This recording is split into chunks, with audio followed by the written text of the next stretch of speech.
ಸುರ್ಪುರ್ ತಾಲೂಕಿನ ಬೋನಾಳ್ ಗ್ರಾಮದ ದಲಿತರ ಮೇಲೆ ದೌರ್ಜನ್ಯವೆಸಗಿದ ಬಾಚಿಮಠ ಗ್ರಾಮದ ಮೇಲ್ವರ್ಗದ ನಿಂಗಣ್ಣ ಬಾಚಿಮಠ ಮತ್ತು ಇನ್ನುಳಿದ 5 ಜನರ ವಿರುದ್ಧ ಪ್ರಕರಣ ದಾಖಲಾಗಿ ಹಲವು ತಿಂಗಳುಗಳು ಕಳೆದರೂ ಕೂಡ ಇಲ್ಲಿಯವರೆಗೆ ಆರೋಪಿಗಳನ್ನು ಬಂಧಿಸಲು ಸುರ್ಪುರ್ ಡಿವೈಎಸ್ಪಿ ಅವರು ಹಿಂದೇಟು ಹಾಕಿ ಬೇಜವಾಬ್ದಾರಿತನವನ್ನು ತೋರ್ತಾ ಇದ್ದಾರೆ. ಈ ಹಿನ್ನೆಲೆಯಲ್ಲಿ ಬಾಚಿಮಠಿ ನಿಂಗಣ್ಣನ ವಿರುದ್ಧ ಬೃಹತ್ ಪ್ರತಿಭಟನೆಯನ್ನು ಮಾಡಲಾಗಿದೆ. ಪ್ರತಿಭಟನೆಯಲ್ಲಿ ಮಾತನಾಡಿದ ರಾಜ್ಯ ಸಂಘಟನಾ ಸಂಚಾಲಕ ಹನುಮಂತ್ ಕಾಕರ್ಗಲ್, ಎಫ್ಐಆರ್ ಮಾಡದೆ 3 ಜನರನ್ನ ಹೇಗೆ ಅರೆಸ್ಟ್ ಮಾಡಿದ್ರಿ? ಫೋನಿನಲ್ಲಿ ಮಾತನಾಡಿದ್ದು ಒಬ್ರು 3 ಜನರನ್ನ ಏಕೆ ಅರೆಸ್ಟ್ ಮಾಡಿದ್ದೀರಿ? ನಿಮಗೆ ಅಷ್ಟೊಂದು ಧೈರ್ಯ ಇದ್ರೆ ಮೊದಲು ತಪ್ಪು ಮಾಡಿದವರನ್ನ ಅರೆಸ್ಟ್ ಮಾಡಿ. ಮೇಲ್ವರ್ಗದವರಿಗೆ ಒಂದು ನ್ಯಾಯ, ದಲಿತರಿಗೆ ಒಂದು ನ್ಯಾಯ ಎಂದು ಗುಡುಗಿದ್ರು.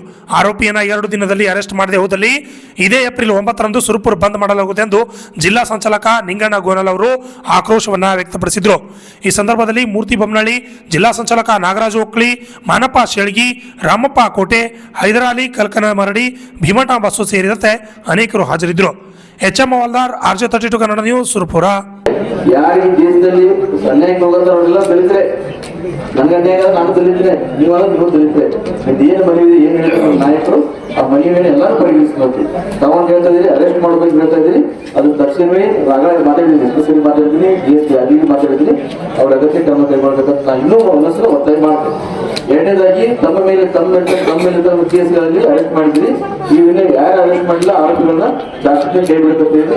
ಅದನ್ನು ಕೂಡ ನಾನು ತನಿಖಾಧಿಕಾರಿಗೆ ಏನಾಗಿದೆ ಅದು ಮಾಡೋದು, ಇಲ್ಲದ ಸೇರಿಸಿ ಏನೋ ನಿರಪರಾಧಿಗಳ ಮೇಲೆ ಶಾಸಕ ಮಾಡೋದು ಬೇಡ. ಯಾವ ರೀತಿ ಏನಾಗಿದೆ ಮಾಡುತ್ತೆ ಅವ್ರು ಇಲ್ಲೇ ಹೇಳ್ಬೇಕು ಒಬ್ಬರ. ಆಯ್ತಾ, ಈ ಮನೆ ಮಾಡ್ತೀವಿ ನಾವು, ನಮ್ಮಲ್ಲಿ ನಾವು ಮನೆ ಮಾಡ್ಬೇಕು. ನಾವು ದಯವಿಟ್ಟು ನುಗ್ಗಿಬೇಕಾದ್ರೆ ಇಲ್ಲಿ ಕೈ ಬಿಡ್ಬೇಕಂತ ನಾವು ಮನೆ ಮಾಡ್ತೀವಿ. ನಾವು ದಯವಿಟ್ಟು ಬಿಡ್ಬೇಕು. ಪೊಲೀಸರಿಗೆ ಮತ್ತು ದಲಿತರಿಗೆ ಇದನ್ನು ತಿಳ್ಕೊಳ್ಳಿ. ನಾವು ಹೋರಾಟ ಮಾಡಿದ್ರೆ ನಮ್ಗಿಂತ 1 ಗಂಟೆ ನೀವೇ ಮುಂದೆ ಬರ್ತೀರಿ. ನಮ್ಮ ಹೋರಾಟ ಮುಗಿಸ್ಕೊಂಡು ನಾವು ಹೋದ್ರು ಸಹಿತ ನೀವು ಎಲ್ಲರೂ ಕಳಿಸ್ತೀರಿ. ಪೊಲೀಸರಿಗೆ ನಾವು ಧನ್ಯವಾದಗಳನ್ನು ಹೇಳ್ತೀವಿ.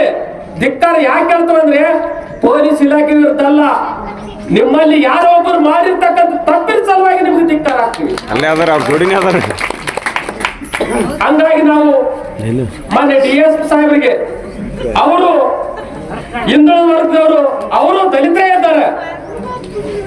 ಇವತ್ತು ದೇಶದಲ್ಲಿ ಪ್ರತಿಯೊಬ್ಬರು ಸಹಿತ ನೀಲಿ ಝಂಡ ಹಾಕ್ಬೇಕಂತೇಳಿ NRC, CA, NPR ವಿರುದ್ಧ ಹೋರಾಟ ಮಾಡಿರ್ತಕ್ಕಂಥ ಇದೇ ನೀಲಿ ಶಾಲೆ ಅವರು, ಇದೇ ನೀಲಿ ಶಾಲೆ. ಇವತ್ತು ನಾವು ಪ್ರತಿಯೊಬ್ಬ ಧಾರ್ಮಿಕ ಅಲ್ಪಸಂಖ್ಯಾತರಾಗಿರ್ತಕ್ಕಂಥ ನಾವು ಮೈನಾರಿಟಿ ಸಮುದಾಯ ಕೇಳ್ತೀವಿ, ನೀವೆಲ್ಲ ಸಂವಿಧಾನ ಪರಿಪಾಲಕರಾಗಬೇಕು, ನೀವು ನಮ್ಮ ಜೊತೆ ಕೈ ಜೋಡಿಸ್ಬೇಕು, ನಿಮ್ಮ ಜೊತೆಗೆ ನಾವು ಕೈ ಜೋಡಿಸ್ತೀವಿ. ಯಾವ್ದು ಕೇಸರಿ ಸಾಲ ನಿಮ್ಮಂತ ಬರ್ತದೆ ನಾವು ನೋಡೋದಂತ ಪ್ರಶ್ನೆ ಮಾಡ್ತೀವಿ. ಹಂಗಾಗಿ ಮೊನ್ನೆ DSP ಅವರಲ್ಲಿ ನಮ್ಗೆ ಅತ್ಯಂತ ಗೌರವ ಇದೆ. ಕೂಡಲೇ ದಲಿತರ ಅರೆಸ್ಟ್ ಮಾಡಿದಂಗೆ ಇಮ್ಮಿಡಿಯೇಟ್ಲಿ ನಿಂಗಣ್ಣ ಮತ್ತು ಇತರನ್ನ ಅರೆಸ್ಟ್ ಮಾಡಬೇಕು. ಮುಂದೆ ಚಾರ್ಜ್ ಶೀಟ್ ಮೇಲೆ ದಲಿತರ ಕೇಸನ್ನ ಕೈ ಬಿಡಬೇಕಂತ ಹೇಳಿ ಸಂದರ್ಭದಲ್ಲಿ ನಾವು ಕೊನೆಯದಾಗಿ ಮನವಿ ಮಾಡ್ತೀವಿ. ಅದಕ್ಕೆ ಅವರು ಮಾತುಗಳನ್ನ ಒಂದೆರಡನ್ನ ನಾವು ಬಯಸಿ ಮುಂದೆ ನಮ್ಮ ನಿಂಗಣ್ಣ ಗೋನಾಳ್ ಅವರು ಯಾವ ರೀತಿಯಿಂದ ಈಗ ಹೋರಾಟನ ತೆಗೆದುಕೊಂಡು ಹೋಗ್ಬೇಕು ಅನ್ನೋದು ನಿಂಗಣ್ಣ ಅವರು ಆಮೇಲೆ ಮಾತಾಡ್ತಾರೆ. DSP ಅವರು ಈಗಾಗಲೇ ಹೇಳಿದಾಗ 2 ಮಾತುಗಳನ್ನು ಅವ್ರು ಹೇಳ್ಬೇಕಂತ ಹೇಳಿ ಕೇಳ್ತಾ ಇದ್ದೀವಿ. ದಯಮಾಡಿ